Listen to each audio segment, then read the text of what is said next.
So we're going to venture into some dangerous waters.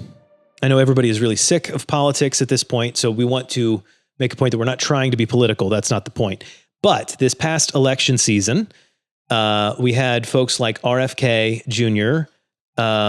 Really bring public health to the forefront. Health and wellness has really had a moment in the public consciousness, and it seemed like we should maybe take a minute to talk about some of the issues that have been brought up. There's tons of RFK clickbait. Yeah. So I think he's, whether you like him or not, I do feel for him at this point. He's kind of been the face of it.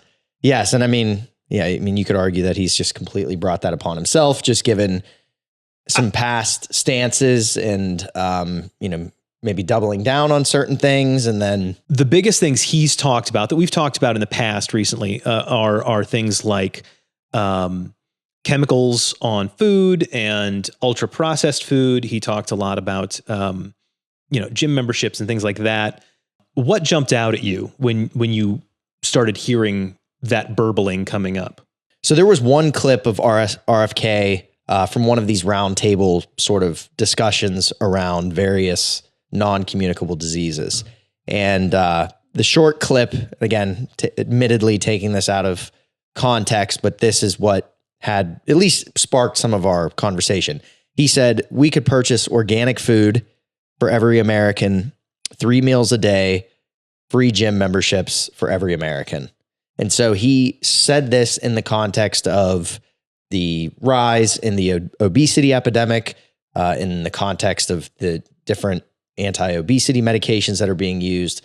Again, all of which feel like are topics that I'm continually reverting back to. And we talk about this stuff all the time. Yes. And he was talking about it in lieu of, we could spend that money on organic food and gym memberships instead of spending it on like GLP-1 agonists and other things. Is that correct? Yeah. So he put a dollar amount on the expected, expenditures of the GLP-1 agents, basically, 1.5 to 2 trillion or to something to that extent. That what he, really, like you said, what he's proposing is an alternative to those things that, hey, if you just give me the chance to kind of clean up these organizations, we're going to do things like, ensure people have these organic, highly nutrient dense foods available 3 times a day. People, they're going to more easily be able to lose weight and, stick to healthy behaviors. If we give them a free gym membership, cost won't be an issue. The inequities surrounding health and different, aspects of that won't be an issue because it'll just be free and available. Right. And so when you say something like this, you are inherently subject to a million follow-up questions and, critiques. For the purposes of clarity, maybe we should articulate what are the problems that he is pointing out specifically that he is suggesting these are good solutions to. With the Make America Healthy Again movement, there's just this overall decrease in certain health metrics. Again, most of which are preventable diseases. There's a rise in, cardiovascular disease, rise in type 2 diabetes, rise in obesity. And then these comments are directly in, again, relation to how can we attack the obesity epidemic? How can we, ensure that our children are healthier? Why are suddenly we even asking the question if whether or not my 6-7-year-old is a candidate for an anti-obesity medication? Why can't we just give them these tools that we know, or in his mind, we know that he knows work, possibly better than medications or other available treatments. Right. Metabolic health, I think, is the phrase that they use a lot, that there's all these diseases related to metabolic health. And that is specifically things like heart disease, high cholesterol, all those things, but it's related to how we eat and process food and what our bodies do with it. Is it legitimate? Do you believe that this is a legitimate issue, that metabolic health is massively on the decline in the country? Joey's nodding. I mean, there's obviously a major increase in metabolic disorders. Okay. Of all kinds, and also younger and younger.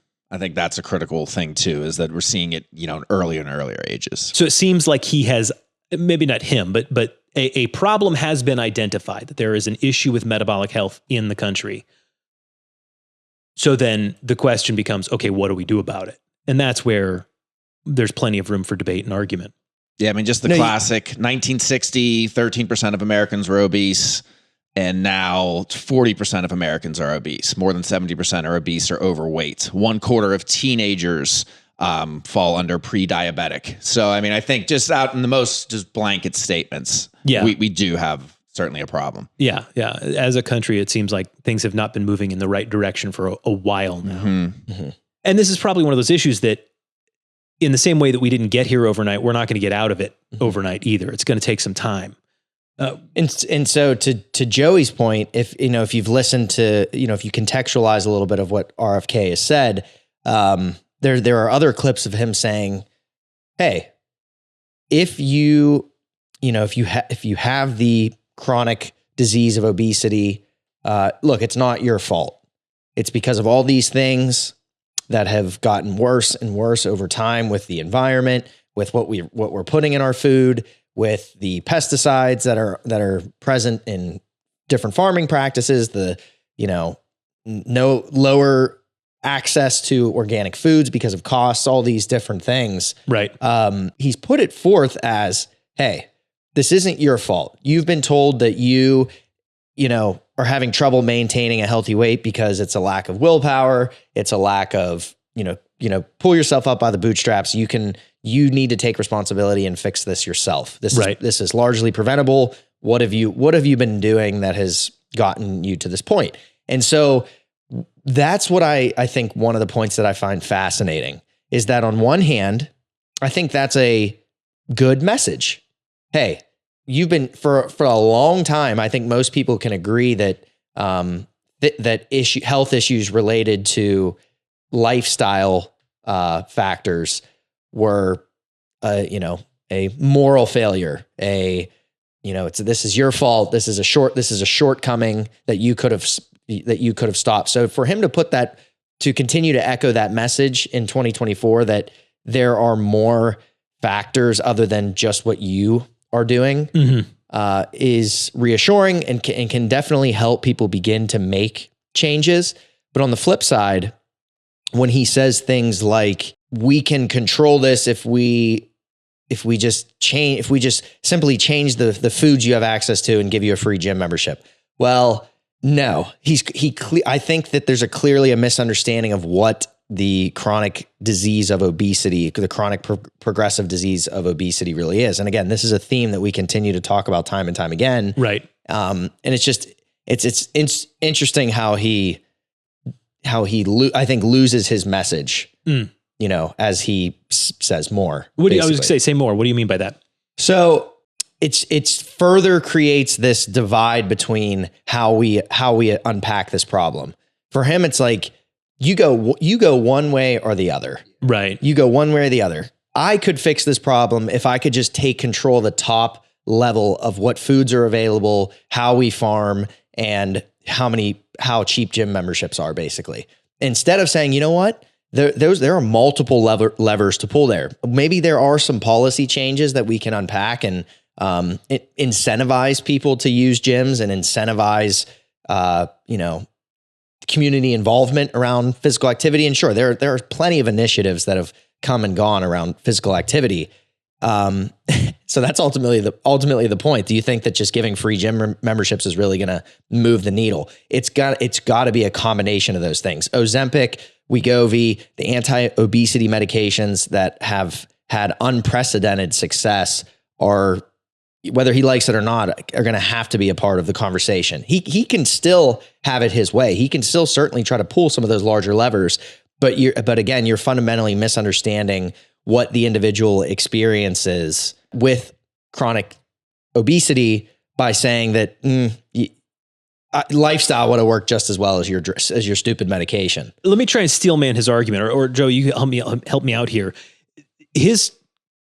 Him and the rest of the natural health movement folks, there's a lot of talk about things like glyphosate, additives in food, preservatives, all those sorts of things, the ultra processed foods. How much of that is legitimate, and how much of it is creating a straw man that we can beat up on? Yeah, I think that's the latter part's a good way to put it. And we've talked about the issues with those things. I think what becomes muddy and what's difficult is, yes, there are potentially a lot of health issues with all of those things that you mentioned. But what typically comes with ultra processed foods is also from a macro and also micronutrient standpoint issues. They're high carb, they're probably low in protein, they're low in fiber. So what we can link for certain are those macro and micro issues. What comes along with it is the ingredients, is the additives. So if you want to pinpoint that the additives are causing these issues, there's a link there. But what is the cause? Right. And the cause that I think, can say more for certain is that it's the macro issues. Again, it's the lack of fiber, it's the high carb, it's the lack of protein, it's the high saturated fat. So I think that's what's difficult. I'm not saying those things aren't an issue. Right. I'm just saying that whenever they're lumped into foods that have what we know are problems, are you potentially setting up the straw man, like you said? So if I understand you correctly, you're saying if you take all the food dyes out of Cheetos, they're still Cheetos. They're not a healthy food, and you shouldn't be filling your body with this endlessly, whether it's got additives and preservatives or not. Exactly. It's not something that's going to build your health. Yeah. So for example, one small component or potentially small component of pro-inflammatory states, metabolic issues. So I was just doing some research on probiotics. It could be dysbiosis, so an imbalance of good and bad bacteria. So when you eat whole foods, again, this is one of the many links to eating a whole food diet, high in fruits and vegetables. Those are prebiotics. Your body is able to reproduce and recolonize the good bacteria, which creates a better balance, which has been linked to greater metabolic health. So if your diet is lacking all of those things and you're lacking whole food intake, then you are increasing your risk of those metabolic issues. Okay. That makes sense. So then there is legitimacy in some of those issues, but it seems like maybe we're losing the forest for the trees in some regard. Is that a fair way to say that? If that's the case, is there a solution? What can be done? Does the government play a role? I don't know. I'm struggling here because I feel like the answer is all of the above and also none of the above. Right. But I think that's what's key. Dante was saying to everybody. And nowadays, anytime we've had these like roundtable discussions, to me, it becomes like we're always trying to not go hard right and hard left, not politically, but just black and white, we'll say. Yes. And we try to bring it back to the middle. And I think this is a case of it too. So we've got this massive increase in obesity. Is a significant portion of that something that would need a medication? Like Dante talks about, those things that you can't really help and fix. Sure. Is a large percentage of this huge jump due to access, the quick access we have to these processed foods and all of this bad food that's often cheaper and again, very easy to access. And with all of our technological conveniences, does that limits our time that we're going outside and walking around in nature? I see it with my kids. I mean, I had a TV and a video game, and my kid has those things on steroids with the access plus an iPad, and it is hard to get them to go outside. You know what I mean? It's just, so to me, it's still going to be, we can't go so far as to say, oh, well, when you have access to healthy food, I mean, because come on, even if you're paying for organic food 3 times a day, how many people are still going to be like, yeah, you know what, for $10, I can go grab this, or I can eat these vegetables? They're still going to do it. Oh yeah, I got this gym membership. That's nice. I hit it hard for a month or two, but what am I really doing? Am I going back? So I think that you have to just make sure that you are accounting for the access. I think that's a good step, but then you can't leave the other people who can't maybe fix this purely for those things and those things that they've tried and the strides they've made. You still have to make sure that you're not closing the door or closing the acceptability of things like Ozempic and medications. Yeah. Right. So go ahead. And that's so, all of that is so on point. The one thing that I wanted to add is just that, not to cut up on RFK even, it's just that he gets points for bringing this to people's attention. He does. Yeah, he does. He does.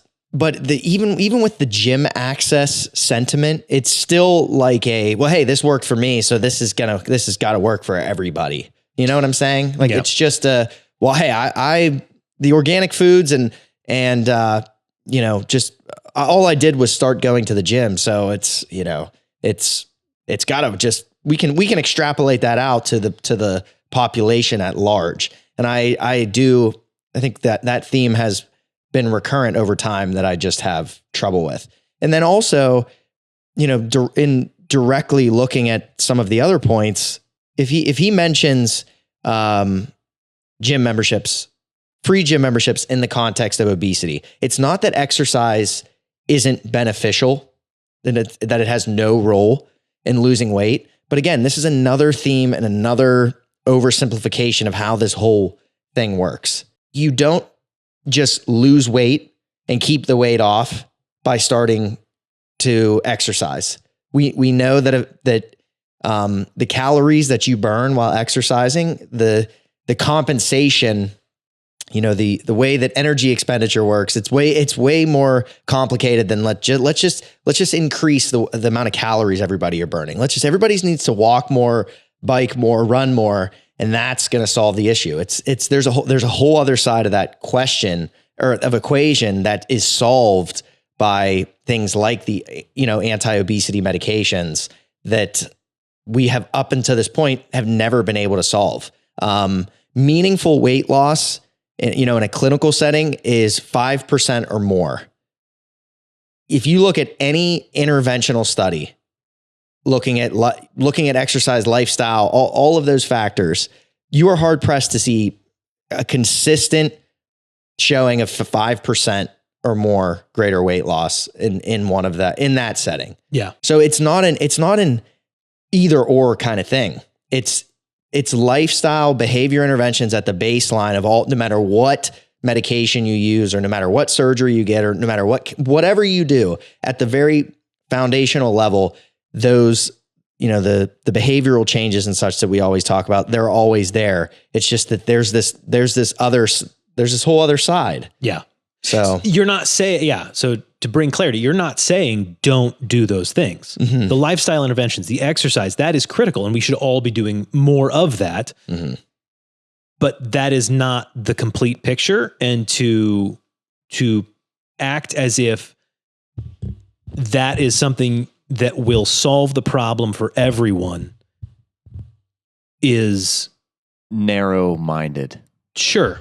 Yeah. There are other solutions and there are other things that can come into play and should come into play for a lot of people. This conversation, we've talked about this in multiple different episodes, and the phrase that Dante, I think, mentions quite a bit is highly nuanced. Mm-hmm. It's a very, very nuanced approach. It's not just all of one thing. So then what is it with somebody, like any sort of celebrity or political figure that comes out and says, it's either this, or is it then for the people who are hearing that, it's just confirmation bias for whatever they want to hear? Then it's like, well, see, mm-hmm. I told you because this person said, on either side of this, right? When it's not black or white. And we, so for people who are wanting maybe that from us, that's like not the thing, there's a lot more to. We'd be doing you a disservice. Two things can be true at the same time. Yeah. Lifestyle intervention is critical. And also for a lot of people, GLP-1s or whatever other medication is also critical. That both of those things have a role to play in a lot of situations. Yeah. And I think too, just not to change subject, but along with the additives and those things in food, because then the one clip that I saw, that was a significant part. I think what we need, it's so basic, but we need unbiased, robust studies. I think just to kind of go on and say, hey, this ingredient is allowed in America and it's banned in Germany, I think sounds good, gets a click, gets a wow, look at him. And I'm glad he's looking at those things. But what we really need is, I know it come from the government, but government non-biased funding to really understand, keep apples to apples with the macro and micro contents of these foods. What is the difference between these ingredients? Is there a reason to shut these down, these certain chemicals down? I think we kind of need to do the best we can to fund putting to bed, if warranted, some of those ingredients and really see what goes on here. So maybe that's the question then, is at the end of the day, is the solution a government intervention? Is it free gym memberships, more research, access to government access to organic food? Or is the solution individual choice and making better choices on an individual level, getting yourself up to go exercise, getting that prescription that you need? Yes. It's exactly what I was thinking. Yeah. That it seems like it's a both and the frustrating part is when one side gets really focused and gets a lot of attention, rightly or wrongly, on one topic. We all go, that's it. That's the magic pill. That's going to solve the problem. And that's what's going to happen here. Everything swings one way to the other. So now RFK comes out and does this. Let's just, not to get political, but say Trump wins and he has a position of power. And then it's going to be everybody against, you're either with him, right? You're on Trump's side, you're on this health side, or you're against him, and you're going to subvert him in every way possible. And you're going to produce every bit of content and opinion you can to subvert it. And we're never kind of working together. Like, let's get an answer. Let's look at some of these things. Let's reevaluate some of these things. It's going to be you're with them or you're against them. That's the way everything seems to be going. Yeah. The goal should be healthier people. Yeah. The healthier population, reducing metabolic dysfunction. And when things get political, it's really frustrating that we lose sight of the bigger goal. Yeah, but there's going to be a drug side, and there's going to be a food side, right, and there's going to be this money, and there's going to be this money, and there's going to be anti-pharmaceutical industry and pro. And instead of, and I know it sounds, pie in the sky, but that is what we need as much as possible, to blend the uses of both. Yeah. Even something as kind of fundamental as weight loss and obesity and being overweight, to blend those things as much as we can. But it just seems like, for all the resources we have, we're trending to a point where it's harder and harder to get those things done because everybody's got their bias. Then even if it's a personal bias or a personal thing, that this is just going to turn into a big, and big war. Time will tell. Yeah. And I mean, it's way more eye-catching to hear, the stuff that they're putting on your food when they're making it, the stuff on your food when it's being farmed, this difference between, it's because no one has access to organic food. It's all this conventional food that has all these things that are at least they believe are causing all of these issues, when there's just at this point no way to say for certain that those are as big of a lever as the other environmental causes and fundamental, root issues with obesity. So is there anything we can give folks as a takeaway from this? What is because individuals can't affect government change. What is the individual response? Well, it depends on the individual, I mean, ultimately it does. It's just every person is experiencing this whole conversation in a different way. Yeah. I mean, it has a lot to do. I mean, Joey and I were raised with somebody like our dad who was obsessed with things that he could control and picking this food over that food. And what are we buying? Maybe if we buy differently, that'll help. Or maybe if we stop, if we don't have these certain foods in the house, maybe we'll start eating less of the, there's just, it's really, not everybody has the same experience. And so ultimately I think the takeaway is just be alarmed whenever you hear such simple solutions for complex problems. Yes. Just that's it. Yeah. Go stick with the solutions that we are proven to know help. And then the things that are a little more outside of the box, nothing wrong with being aware. I want them explored too, but don't focus on those maybe to fix some of the more core, fundamental, known for concrete issues. Love it. Love it. Gentlemen, thank you. This is a little different from our normal thing, but I've really enjoyed this. You good? Yeah, I'm good. No, I was smiling because you referenced your dad and about the things that he could control and, limiting those things. And then even like when people would bring cookies and stuff into the office, he'd always have just cut a little bit off. And then I see Dante this morning, someone brought donuts. He's over there, he's cutting a little piece off. I'm like, I was just thinking in my head this morning, I'm like, wow. The best was my dad whenever he, really started researching this stuff and really getting into this stuff. And he just got rid of all the white bread in the house. And all we had, he went straight, not from like white to wheat, but from white to Ezekiel bread. Ezekiel bread. Very healthy, 100%. But that's a big jump. That is a I don't know what, maybe I was 10, 12, 13.